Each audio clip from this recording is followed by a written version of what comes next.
নমস্কার বন্ধুরা, লক্ষ্মীর পঞ্চমের জন্য আপনাদের সবাইকে স্বাগত। আশা করি আপনারা সবাই ভালো আছেন।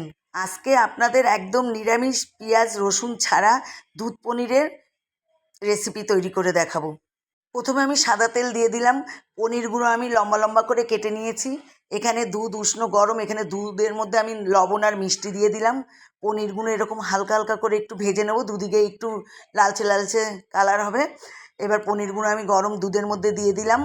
ওই তেলের মধ্যে গরম মশলা, শুকনো লঙ্কা, তেজপাতা সম্বাদ দিয়ে আদা দিয়ে দিলাম, একটু জল দিয়ে দিলাম, দিয়ে একটু কষিয়ে নিয়ে আমি পোস্ত কাজু বাদাম বাটা দিয়ে দিলাম, আর তার সাথে একটু কাশ্মীরি লঙ্কার গুঁড়ো দিয়ে দিলাম, দিয়ে ভালো করে কষিয়ে নিচ্ছি। নিয়ে এখানে দুধ দিয়ে দিলাম, স্বাদ অনুযায়ী লবণ মিষ্টি দিয়ে দিলাম, আবার দুধগুলো সব দিয়ে পনিরগুলো দিয়ে দিলাম, দিয়ে ভালো করে নাড়াচাড়া করে এখানে গরম মশলা ঘি দিয়ে নামিয়ে নিলাম। নিয়ে এবার আমি প্লেটে সার্ভ করে দিচ্ছি। রেসিপিটি যদি ভালো লাগে লাইক কমেন্ট শেয়ার সাবস্ক্রাইব করে আমার